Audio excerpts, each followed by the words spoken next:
Good morning, students. In the previous lecture, we have discussed how to solve the trinomial raised to power n by use of binomial theorem. Okay, 3 terms दी हो, उसकी कुछ power दी हो और उसको हम कैसे expand करेंगे, वो भी बाइनोमियल थ्योरम से।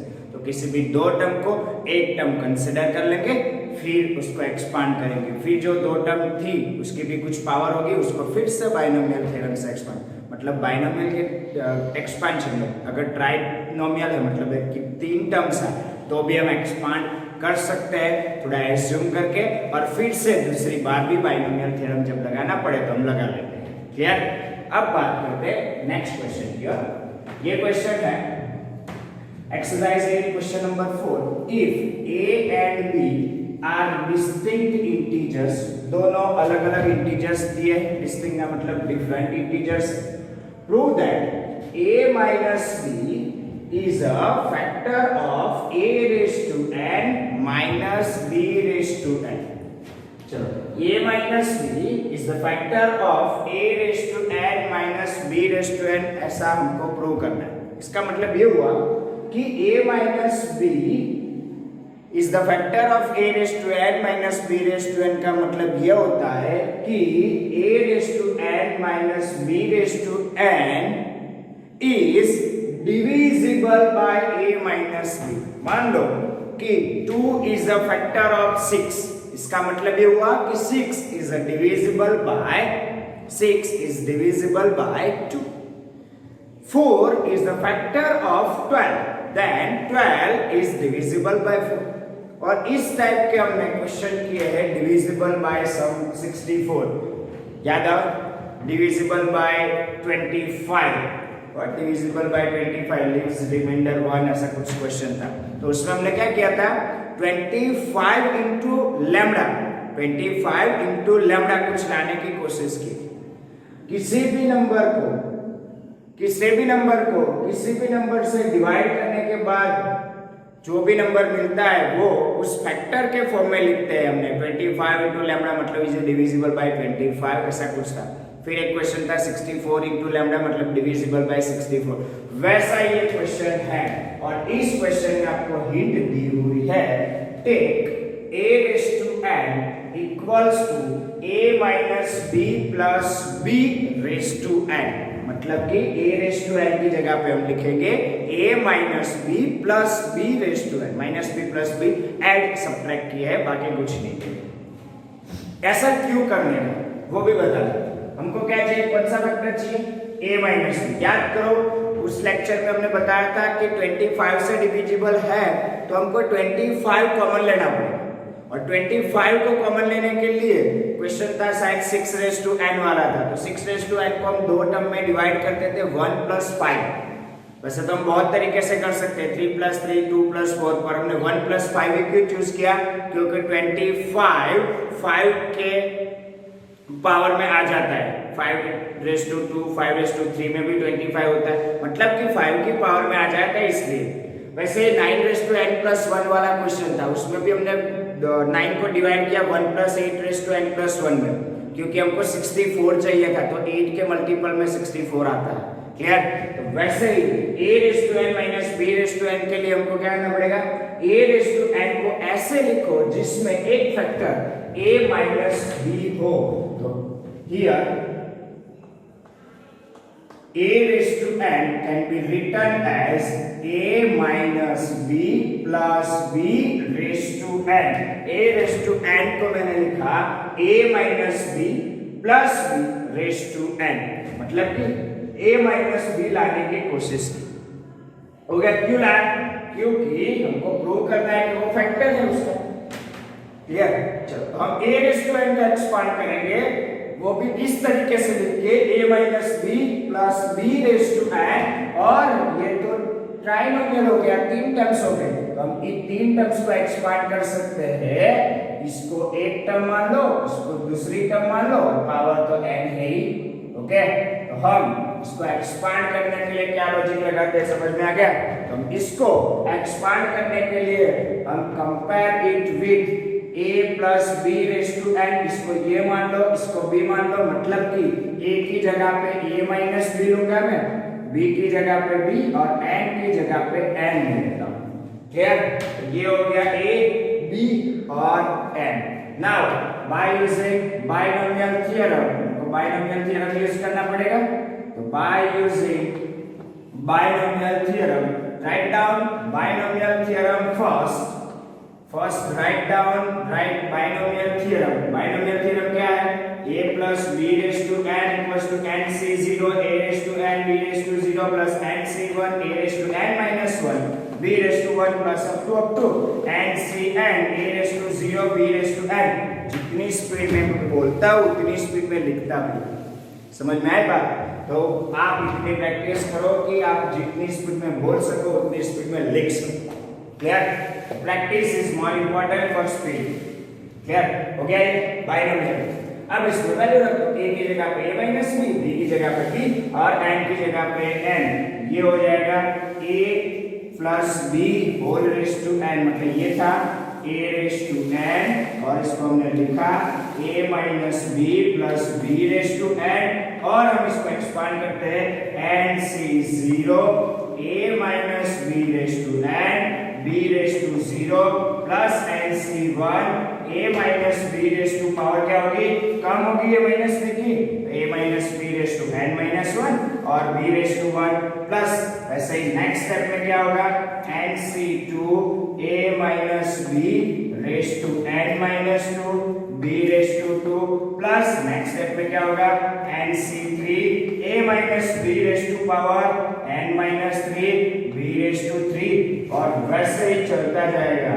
और सेकेंड लास्ट टर्म भी मैं लिखता हूँ, सेकेंड लास्ट टर्म भी मैं लिखता हूँ। सेकेंड लास्ट टर्म क्या आती है? nc(n - 1) a माइनस b की पावर क्या होगी?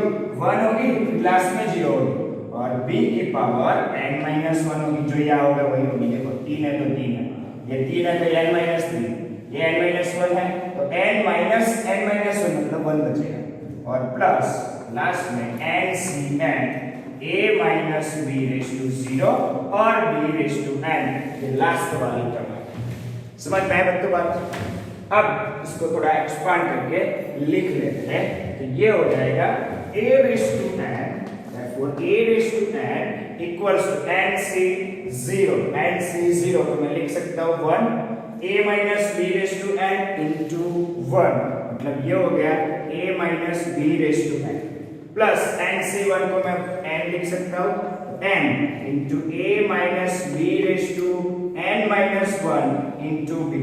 ये हो जाएगा nc2 को मैं एक्सपांड नहीं करूंगा, वैसे रहने दूंगा, ये पॉजिटिव इंटीजर जाएगा nc2 into a minus b raise to n minus 2 into b raise to 2 और वैसे nc3 plus nc3 a minus b raise to n minus 3 b raise to 3 plus last में जो लास्ट सेकंड लास्ट का मैं वो लिखता हूँ nCn minus 1। याद करो nCn माइनस 1 का आंसर क्या था?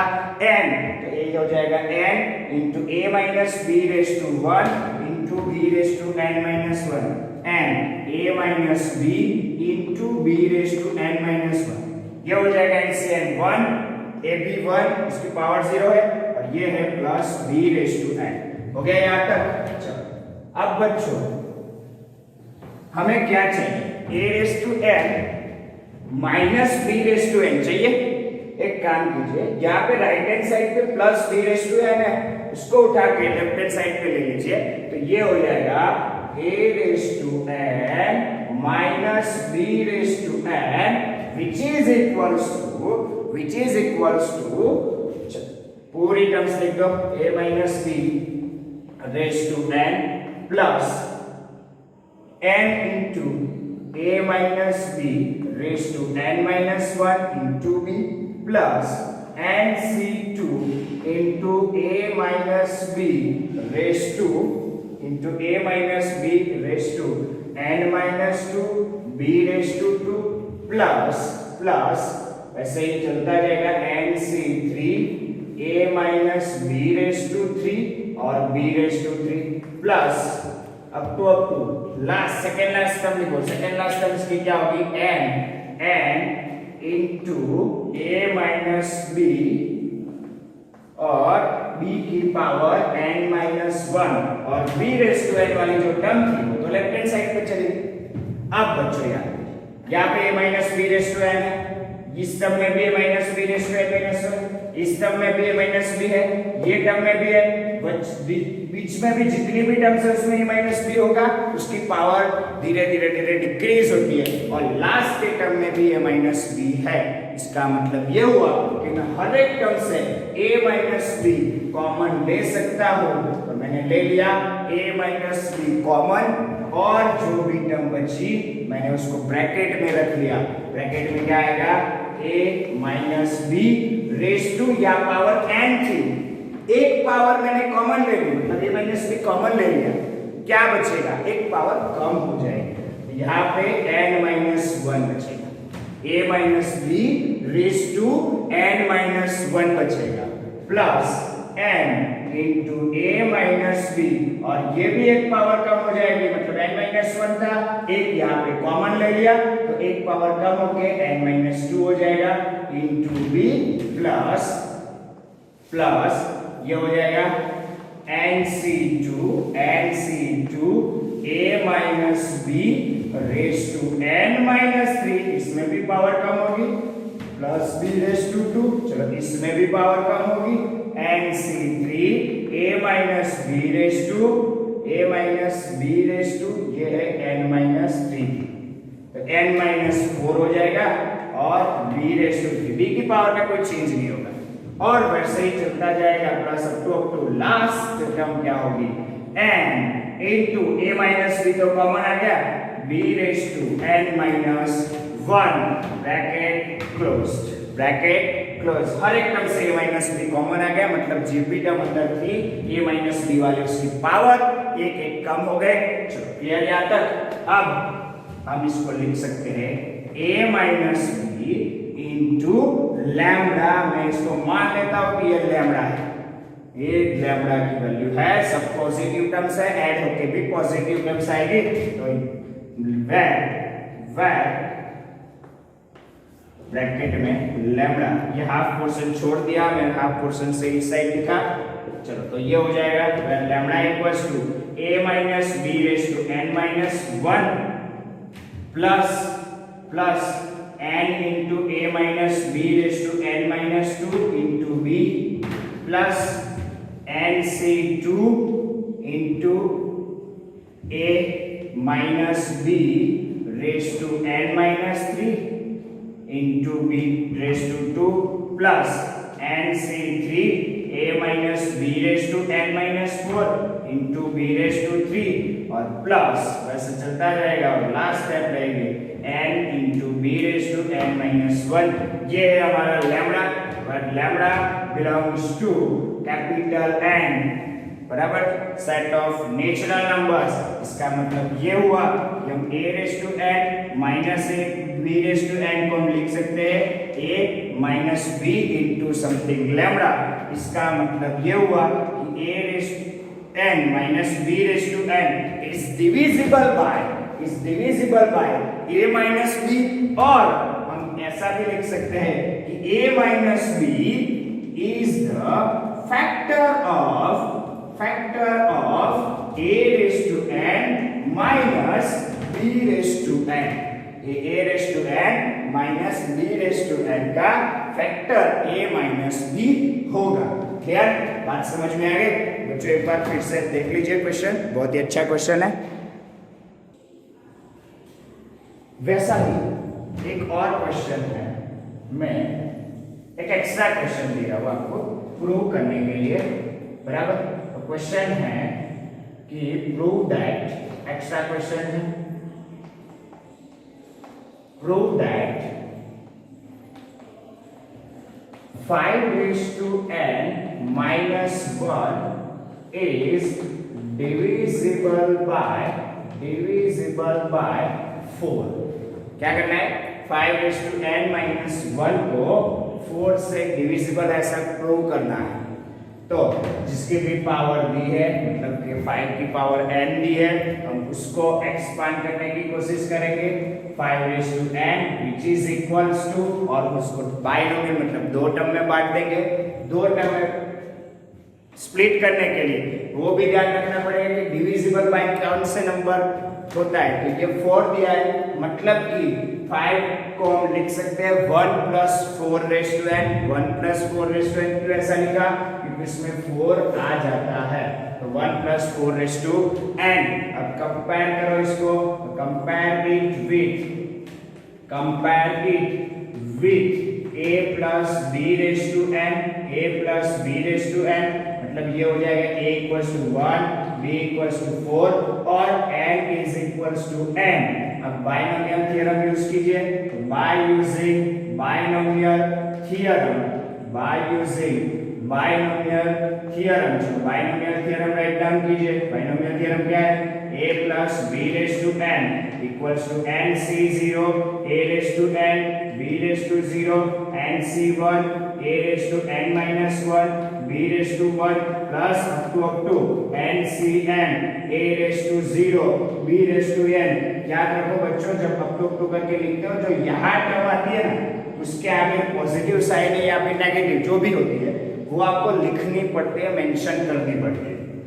अब 5 रेज टू n मतलब 1 प्लस 4 रेज टू n लिख लो, nc0 1 की पावर n और 4 की पावर 0, nc1 1 की पावर n की जगह पे क्या आएगा n minus 1 और 4 की पावर 1, वैसे ही चलता जाएगा। nc2 1 की पावर डिक्रीज होगी n minus 2 4 की पावर 2, फिर nc3 1 की power n minus 3 b raise to b की जगह पे 4 रेज टू 3 और वैसे लास्ट टर्म आएगी ncn 1 की पावर 0 और 4 की पावर n।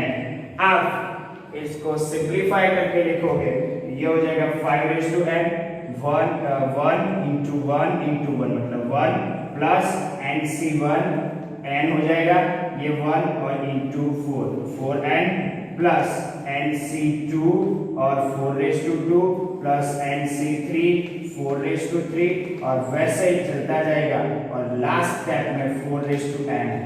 आप ये 1 को इस साइड ला दो, मतलब हो जाएगा 5 रेज टू n minus 1, बाकी की term 4n plus nc2 4 raise to 2 plus nc3 4 raise to 3 plus up to 4 raise to n, और ये बाकी के टर्म में से आप 4 कॉमन ले लो, 4 into lambda, lambda equals to जो भी आता है वो लिख दो और प्रूव कर दो कि ये 5 raise to n minus 1 equals to 4 lambda.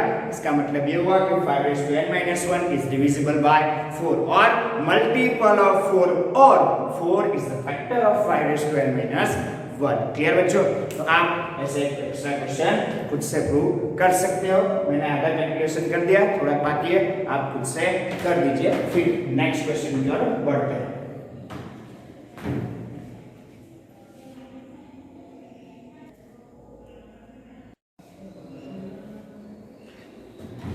Now we are going to discuss most important question बोलो, most important formula बोलो तो भी चलेगा, क्योंकि देखो क्वेश्चन क्या है, find the rth term from the end in the expansion of x plus a raised to n। चलो बच्चों, हमको ये बात पता है कि x plus a raised to n के एक्सपेंशन में कितने टर्म्स हो गए, कितने टर्म्स हो गए, n प्लस 1 टर्म्स हो गए, कितने, एक ज्यादा, मतलब n प्लस 1 टर्म्स। चलो मैंने फर्स्ट टर्म पूछ ली, मतलब t0 हम डिनोट करते हैं,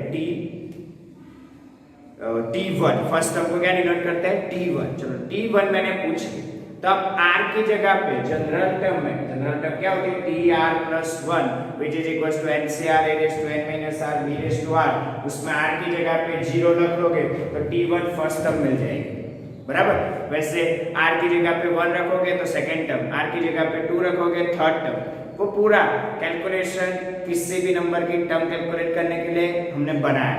तो r प्लस 1 नंबर की टर्म कैलकुलेट करनी हो जनरल टर्म में, r प्लस 1 नंबर की टर्म कैलकुलेट करनी हो तो the general term can be used to calculate the number any number of term from the starting, वो स्टार्टिंग से कैलकुलेशन होती है। तो अगर आप मान लो आपको थर्ड टर्म चाहिए तो आर की जगह पे 2 पुट करोगे तो थर्ड टर्म मिल जाएगी। ओके, वो स्टार्टिंग से होती है। ये जो भी कैलकुलेशन, ये जो फॉर्मूला बनाया था ना, वो मैं स्टार्टिंग से टर्म नंबर दिया था। फर्स्ट नंबर की टर्म, सेकंड नंबर की, थर्ड नंबर की और लास्ट टर्म होती है वो n+1 नंबर की टर्म होती है। और ऐसे हमने कैलकुलेट करके ये फॉर्मूला बनाया था, आपको याद होगा, जनरल टर्म का फॉर्मूला डिराइव किया था। 2 आए थे, उसमें से अच्छा लगा वो ले लिया था। तो dr+1 NCR a⁻n−r b⁻r, ये टर्म से ये जनरल टर्म है। इसमें r की वैल्यू कोई भी रखो, अलग अलग टर्म्स मिल जाती है, पर ये स्टार्टिंग से नंबरिंग किया था। अब बात आई आर्थ टर्म, मतलब कोई भी नंबर की टर्म, ऐसा नहीं कि आर्थ टर्म, मैं लास्ट टर्म भी पूछ सकता हूँ, बराबर। मैं ऐसा पूछूंगा fifth term from the last और fifth term from the end, end से फिफ्थ नंबर की टर्म, एंड से फिफ्थ नंबर की टर्म। इसका मतलब ये नहीं होता है कि r=4 रखने पर आंसर आ जाएगा, r=4 रखने पर आंसर आ जाएगा, ये गलती मत कीजिए बच्चों। समझ में आया? मैं fifth term from the and पूछ रहा हूं, इसका मतलब ये नहीं होता कि वो स्टार्टिंग से फिफ्थ नंबर हो, स्टार्टिंग से भी फिफ्थ नंबर की टर्म हो, ये मतलब नहीं निकलता। आप याद रखिए, क्लियर? तो ये चीज बहुत ही इंपॉर्टेंट है। स्टार्टिंग से नंबरिंग इससे क्लियर हो जाता है कि फिफ्थ नंबर की मैं स्टार्टिंग से पूछ लूं, फिफ्थ नंबर की टर्म स्टार्टिंग से पूछ लूं, तो मेरे को r की जगह पे 4 रखने पर मिल जाती है। वो बहुत ही इजी तरीके से हम कैलकुलेट कर सकते हैं। बट अब बात आई एंड से। अब मैं पूछ चलो मान लेता हूँ, थोड़ा इसका डेरिवेशन भी कर लेता हूँ कि ये कैसे पूरा कैलकुलेशन होता है, कैसे हम कुछ कर सकते हैं। मान लो मैं लास्ट टर्म की बात करूं, तो लास्ट टर्म कौन से नंबर की टर्म होगी? हमको पता है टोटल n+1 टर्म्स है, तो लास्ट टर्म नंबर क्या होगा? n+1। लास्ट टर्म नंबर क्या होगा? n+1। हम स्टार्टिंग से ही नंबरिंग देते हैं 1 2 3 4 5, मतलब लास्ट नंबर की टर्म का नंबर क्या होगा? n+1। याद रखिए, ये n+1 ही लिखेंगे, उसको 1 नंबर नहीं देंगे। n+1 की नंबर की टर्म है तो n+1 ही नंबर दो ना, क्यों अलग अलग नंबर नहीं? पर लास्ट टर्म इसको हम बोल सकते हैं, लास्ट टर्म को क्या बोल सकते हैं? तो first term from the and, first term from the end से जो भी फर्स्ट टर्म है वो मतलब कि लास्ट टर्म बोल सकते हैं। तो first term from the end से जो फर्स्ट टर्म पे है वो, ओके, फर्स्ट पोजीशन पे जो भी है, तो वो कौन से नंबर की टर्म है? तो n+1 नंबर की टर्म। चलो क्लियर बच्चों, ये क्लियर? ओके, चलो अब second term from the end, मैं second term from the end की बात करता हूं। ये जो मैं लिख रहा हूं ना, वो आपके कैलकुलेशन, ये सबके कैलकुलेशन का पार्ट नहीं है, पर ये फॉर्मूला समझ लो कि ये फॉर्मूला का डेरिवेशन करने के लिए थोड़ा लॉजिक लगा रहा हूं, वो लॉजिक है, बराबर। तो second term from the and का मतलब क्या हुआ? तो एंड से सेकेंड नंबर की टर्म मतलब कौन से नंबर की होगी?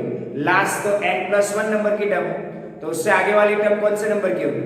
एक का मतलब n+1 थी, तो ये nth नंबर की टर्म होगी। कौन से नंबर की टर्म होगी? nth नंबर की टर्म। बोलो क्लियर? समझ में आई बात? अब उससे भी आगे वाली टर्म मतलब third term from the end ले लेता हूं। कौन सी? Third term from the end, from the end. चलो third term from the end मतलब कौन से नंबर की टर्म होगी? चलो first term from the end n+1 number की term, second term from the end nth number की term, third term from the end उसके आगे वाली कौन से नंबर की टर्म होगी? n-1 term. कौन से नंबर की टर्म होगी? n-1 नंबर की टर्म होगी। क्लियर बच्चों? अब बात करते हैं fourth term from the and, fourth term from the end से फोर्थ नंबर की टर्म की बात कीजिए। चलो ये थी फर्स्ट नंबर की टर्म, ये सेकंड नंबर की टर्म, एंड से ये थर्ड नंबर की टर्म, ये फोर्थ नंबर की टर्म क्या होगी? n-2 term. बोलो क्लियर? क्लियर।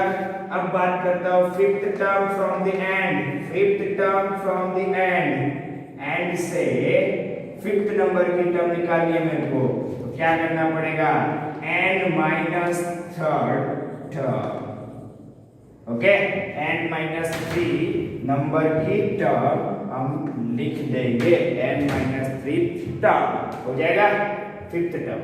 अगर मान लो मेरे को सिक्स्थ नंबर की टर्म चाहिए एंड से, तो क्या होगा, sixth term from the end मतलब कौन से नंबर की टर्म, स्टार्टिंग से ये नंबर जो स्टार्टिंग से, चलो ये फिफ्थ नंबर की टर्म n माइनस 3 थी, तो सिक्स्थ नंबर की टर्म कौन सी होगी, n माइनस 4 टर्म। अब लॉजिक लगाने जा रहा हूं मैं, इन जनरल फॉर्म में पूछ रहा हूं कि आर्थ टर्म फ्रॉम द एंड, अब मैं क्या कर रहा हूं, आर्थ टर्म फ्रॉम द एंड पूछ रहा हूं आपको। अब लॉजिक लगाइए, लॉजिक की अब जरूरत है, मैं फॉर्मूला बना रहा हूं अभी तो बना रहा हूं। चलो आर्थ टर्म फ्रॉम द एंड बोलो, मैं बोल रहा हूं वैसा कुछ लॉजिक लगाइए। First term from the end मतलब n plus 1, second term from the end मतलब n term, third term from the end मतलब n minus 1, fourth term from the end मतलब n minus 2 term, fifth term from the end मतलब n minus 3 term, sixth term from the end मतलब n minus 4 term. समझो fourth term थी तो n minus 2 आया, तो यह जो नंबर था उससे 2 नंबर कम करके मैंने n से सब्ट्रैक्ट किया। सोचो या फर्स्ट था तो उससे 2 नंबर कम कीजिए, मतलब माइनस 1 होगा ना, तो माइनस 1 हमने n से सब्ट्रैक्ट किया, n माइनस ऑफ माइनस 1 मतलब n प्लस 1 है। सेकेंड के लिए 2 में से 2 सब्ट्रैक्ट कीजिए, फिर n से सब्ट्रैक्ट कीजिए तो n माइनस 0, ये थर्ड है तो n माइनस 2, इससे 2 नंबर कम हम n से सब्ट्रैक्ट कर रहे हैं। फोर्थ है 2 नंबर कम सब्ट्रैक्ट कर रहे हैं, फिफ्थ है 2 नंबर कम सब्ट्रैक्ट कर रहे हैं, सिक्स्थ है 2 नंबर कम सब्ट्रैक्ट, n माइनस 4, 6 से था तो 4 सब्ट्रैक्ट किया n से कौन सा नंबर सब्ट्रैक्ट किया, 4 नंबर सब्ट्रैक्ट। अगर यहाँ सेवंथ टर्म मैंने पूछ ली होती, चलो सेवंथ टर्म की बात करता हूँ, सेवंथ टर्म तो क्या होगा, n माइनस फिफ्थ नंबर की टर्म, क्योंकि 7 में से 2 कम करके 5 आता है तो 5 सब्ट्रैक्ट करो n में से। ऐसे ही मैं आर्थ टर्म की बात कर रहा हूं अभी, आर्थ टर्म फ्रॉम द एंड, जो एंड से आर्थ नंबर की टर्म बात करूं तो r में से कितने कम करने पड़ेंगे, 2, और उसको n से सब्ट्रैक्ट कीजिए, मतलब हुआ n minus r minus 2, r से 2 नंबर कम कीजिए और उसको n में से सब्ट्रैक्ट कीजिए, ये नंबर की जो टर्म आएगी वो आपकी आर्थ टर्म फ्रॉम द एंड होगी। अगर इसको थोड़ा एक्सपांड करेंगे तो ये हो जाएगा n minus r plus tooth number की टर्म, कौन से नंबर की term, n minus r plus tooth number की टर्म हो जाएगी ये। क्लियर बच्चों, कौन से नंबर की टर्म आए, तो आर्थ टर्म फ्रॉम द एंड, इसका मतलब ये हुआ कि n minus r plus tooth number की term from the start, okay, rth term from the end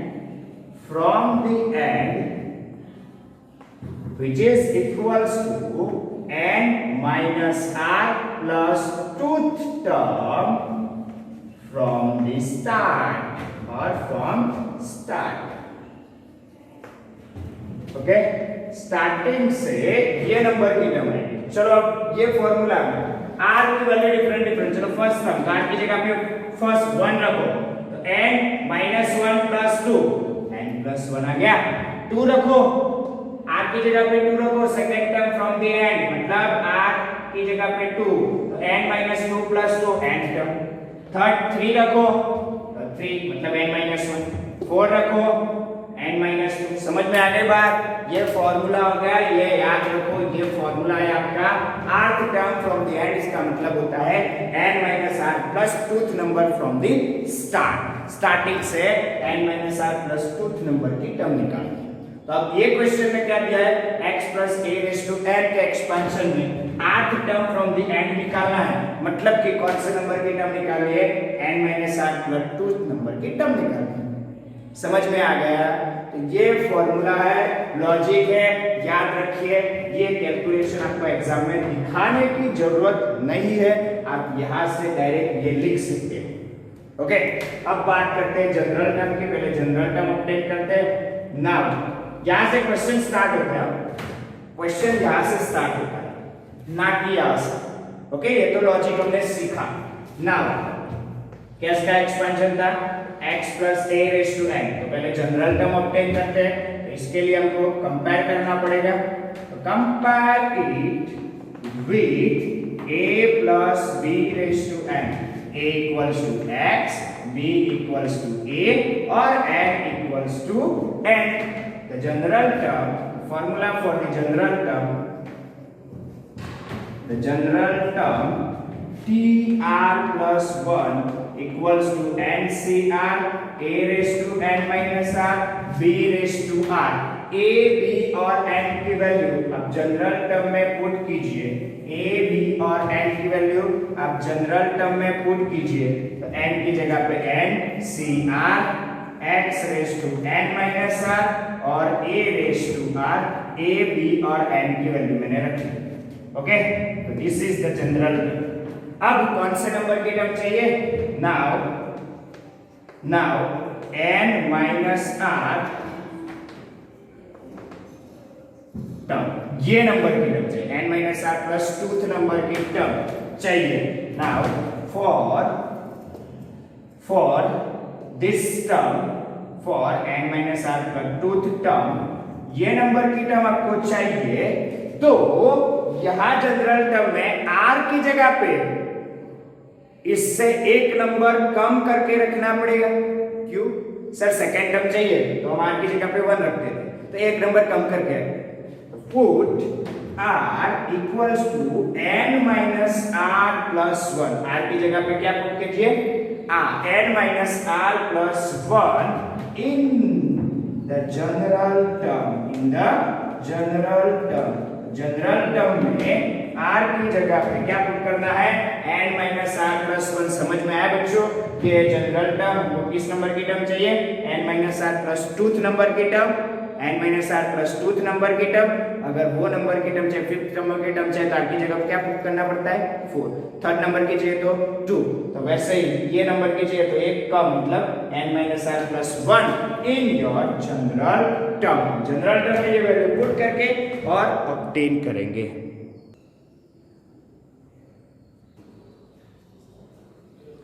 चलो, अब ये वैल्यू रख लो जनरल टर्म में, मतलब कि t r की जगह पे n माइनस r प्लस 1 और प्लस 1 तो था ही, is equals to n c r की जगह पे n माइनस r प्लस 1 और x raise to n minus r की जगह पे n minus r plus 1, r की जगह पे n माइनस r प्लस 1 ब्रैकेट कर दिया है मैंने, और a की power n minus r plus 1, a की power n minus r plus 1। या थोड़ा सिंप्लीफाई कीजिए तो ये हो जाएगा n minus r plus 2 equals to nc n minus r plus 1 x raise to, ये सिंप्लीफाई होगा n minus r plus bracket open करता हूं प्लस r माइनस 1 और a raise to n minus r plus 1।